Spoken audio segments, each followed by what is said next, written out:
अस्सलाम वालेकुम viewers, welcome to daily success by के। इस वीडियो के अंदर आज हम एविडेंस के बारे में ही पढ़ेंगे। दो पार्ट इस वीडियो के हो चुके हैं। अगर आपने वो नहीं देखे तो मेक श्योर कि आप उनको देख लीजिए ताकि आपको इसके कॉन्सेप्ट्स क्लियर हो जाएं। फिर उसके बाद ये जो लास्ट पार्ट है इसका फिर ही आपको फ़ायदा होएगा, वरना आपको इसका कोई फ़ायदा नहीं है। तो मैं आपको बता देती हूँ, आउटलाइन आपके सामने है। सबसे पहले है इंट्रोडक्शन, मीनिंग और इम्पोर्टेंस। ये चीजें हम कर चुके हैं पार्ट 1 के अंदर। हमने इसके अंदर सीखा कि एविडेंस होता क्या है, एविडेंस का मीनिंग क्या है, इसकी डेफिनेशन आपने पेपर के अंदर कौन सी यूज करनी है, कैसे यूज करनी है, ये चीजें हमने देखी।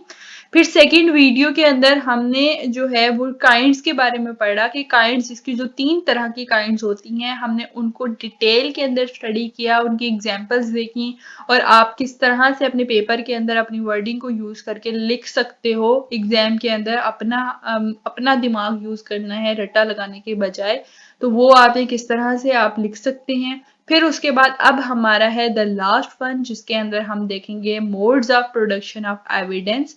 ठीक हो गया। फिर उसके बाद हम जो है वो कंक्लूजन भी इसी वीडियो के अंदर डिस्कस कर लेंगे। तो ये आपका है पार्ट 3। तो अगर आपने पार्ट 1 या फिर पार्ट 2 को नहीं देखा वीडियो के, तो प्लीज आप उनको देख लीजिए ताकि आपको कॉन्सेप्ट्स जो हैं वो एक सीक्वेंस वाइज तैयार हुए।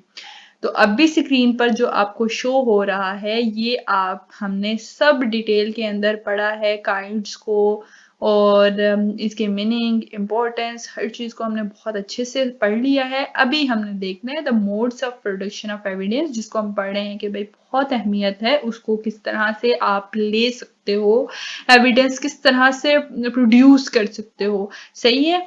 और ये जो आपको जितने नोट्स शो हो रहे हैं, ये मैं डिस्क्रिप्शन में आपको इस नोट्स का लिंक दे दूंगी, आपने वहां से डाउनलोड कर लेना है, डाउनलोड करके अपने पास रख लेना है। लेकिन वो जो आप डाउनलोड करेंगे उसको आपको एक पासवर्ड लगाना पड़ेगा, वो मैं आपको वीडियो के किसी भी हिस्से के अंदर बता सकती हूँ। सही हो गया।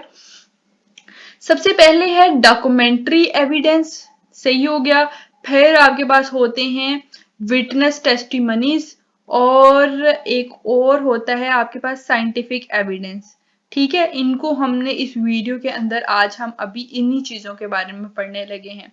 सबसे पहले आपके पास है documentary evidence. Written or printed documents, emails, photographs includes any form of recorded information such as letters, contracts, reports, emails, digital photographs। ये सब चीज़ें आप अपने रिकॉर्ड के अंदर, फॉर एग्जांपल आप किसी चीज़ के बारे में सर्च कर रहे हो तो उसको रिकॉर्डेड इंफॉर्मेशन में अपने ऐड करने के लिए आप अपने जो जो भी आपका केस है उसको स्ट्रांग बनाने के लिए उसके अंदर लेटर्स को यूज़ कर सकते हो, कॉन्टैक्ट्स को यूज़ कर सकते हो, ईमेल्स को यूज़ कर सकते हो, या फिर आप अपनी डिफरेंट फोटोग्राफ्स को यूज़ कर सकते हो। तो जो अगर आप प्राइमरी सोर्स की बात करते हैं ना, कि आपके पास प्राइमरी सोर्स इंफॉर्मेशन का है, तो उसके अंदर आपके प्रिंटेड डॉक्यूमेंट्स हो गए। प्रिंटेड डॉक्यूमेंट्स के अंदर आपके एग्रीमेंट्स भी हो सकते हैं, ट्रांजैक्शन। फॉर एग्जांपल एक बंदा कह रहा है कि मैंने इससे ये ज़मीन खरीदी है और इसने मुझे इसको मैंने एक ज़मीन जो है वो सेल की है, लेकिन इसने मुझे पैसे नहीं दिए।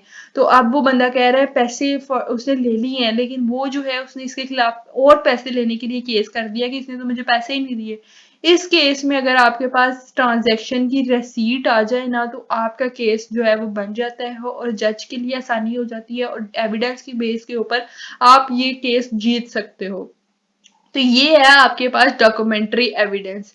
फिर उसके बाद आपके पास आ जाता है विटनेस टेस्टिमनीज, यानी ये हमने ऊपर भी पढ़ा है कि अगर कोई बंदा हलफ लेके कोई बात कहे कि ये जिस जगह पर ये वारदात हुई है मैं वहां पर मौजूद हूँ, तो वो जब कोई बात कह देता है तो वो भी आपके जो है वो केस की हमायत, आपको केस जीतने में मदद करता है। ठीक है। या फिर उसका कोई ओरल स्टेटमेंट हो, यानी वो मुंह से कहे, या फिर उसने कुछ लिखा हुआ हो, रिटन स्टेटमेंट दी हो, तो वो भी विटनेस टेस्टिमनीज के लिए होता है। ये बहुत ही ज्यादा आपके लीगल प्रोसीडिंग के अंदर बहुत इंपॉर्टेंट होता है। क्यों इंपॉर्टेंट होता है? क्योंकि देखें, जब तक आपकी केस के अंदर ठोस सबूत नहीं ना होते, आपका केस स्ट्रांग नहीं होता, आप वो जीत नहीं सकते। अब ये आप तक ही बात नहीं होती, ये आपके हाथ में एक बंदे की पूरी जिंदगी होती है, किसी मासूम बंदे की पूरी जिंदगी होती है। वो आपको पैसे दे रहा होता है ताकि कहीं ना कहीं मैं अपने इंसाफ हासिल कर सकूं, और अगर आप ही कहीं ना कहीं वो एविडेंस को अच्छे तरीके से कलेक्ट ही ना कर सको, दे ही ना सको उसको, और फिर जाहिर सी बात है आप केस हारोगे, और इससे आपके हारने के साथ साथ एक बंदे की पूरी जिंदगी जो है वो रिलेट होती है। तो इसलिए जो आपके एविडेंस होते हैं, टेस्टिमनीज होती हैं, वो बहुत ही ज़्यादा इंपॉर्टेंट रोल प्ले करती हैं लीगल प्रोसीडिंग्स के अंदर। साइंटिफिक एविडेंस देखो, बाज़ औक़ात ऐसा होता है कि आप देखोगे क्राइम पेट्रोल या फिर कोई सीआईडी, आप इस तरह की अगर सीरीज़ देखते हो, तो उसके अंदर एक चीज़ होती है कि वहाँ पर वो सबसे पहले फिंगरप्रिंट्स देखना शुरू हो जाते हैं, और फिंगरप्रिंट अगर किसी का गलती से भी थोड़ी भी जगह पे मिल जाता है ना, उस फिंगरप्रिंट से वो सारी इन्फॉर्मेशन कलेक्ट कर लेते हैं और उसको जब निकाल लेते हैं, और फिर उसकी बेस के ऊपर फैसला करने में बहुत ही ज़्यादा उनको आसानी हो जाती है। तो इसलिए साइंटिफिक एविडेंस जो है ये आप इस तरह से भी फिंगरप्रिंट्स देख सकते हो। आप कोई भी किसी भी टूल अगर आपके पास मिल गया है, उसकी क्लॉथिंग है, कहीं भी कोई भी चीज़ के अंदर, फिर आप फोरेंसिक एक्सपर्ट से जो है वो आप क्वालिफाइड प्रोफेशनल से ओपिनियंस ले सकते हो, जो कि डिफरेंट फील्ड्स के अंदर है, जैसे साइकोलॉजिस्ट होते हैं, इंजीनियर्स होते हैं, फोरेंसिक एक्सपर्ट्स होते हैं। इनसे आप इंफॉर्मेशन जो है वो ले सकते हो। सही हो गया। ये था mode of production of evidence, ये बेसिकली उसी से रिलेटेड है, इम्पोर्टेंस से रिलेटेड। अब आपका लास्ट वन है कंक्लूजन, वो मैं ज़रा आउटलाइन के अंदर जाके आपको समझा देती हूँ कि कंक्लूजन के अंदर आपने किस तरह से लिखना है।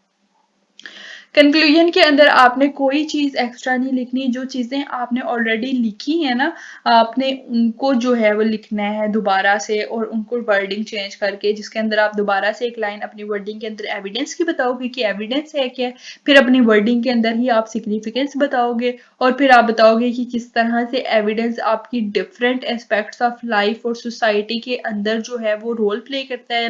क्वेश्चन को मज़ीद प्यारा बनाने के लिए आप बता सकते हो कि एविडेंस जो है वो आप किस तरह से कलेक्ट कर सकते हो, अपनी तरफ से आप डिफरेंट डिफरेंट जो है वो तरीके बता सकते हैं। सही हो गया। ये आपका पार्ट 1 भी हो गया, पार्ट 2 भी हो गया, पार्ट 3 भी हो गया। एविडेंस का सवाल हुआ कंप्लीट। आई होप यहाँ तक आपकी सारी चीज़ें क्लियर हो गई होंगी इस टॉपिक की। नेक्स्ट वीडियो के अंदर हम कोर्ट के बारे में पढ़ेंगे, और फिर हम उसके प्राइमरी और secondary function of the court देखेंगे। बहुत इंपॉर्टेंट और बहुत सिंपल सिंपल क्वेश्चन है इस कोर्स के अंदर, इंग्लिश ज्यूरिस्प्रूडेंस के अंदर। सही हो गया। और इस जो नोट्स का पासवर्ड होएगा वो आपके पास होएगा 7, 8 और 9, ये पासवर्ड है आपके पास। आप ये लगाएंगे तो नोट्स पीडीएफ फॉर्म में खुल के आ जाएंगे। डाउनलोड कर लीजिए और उनसे अपनी तैयारी करें। अपना बहुत सा ख्याल रखें। अल्लाह हाफिज़।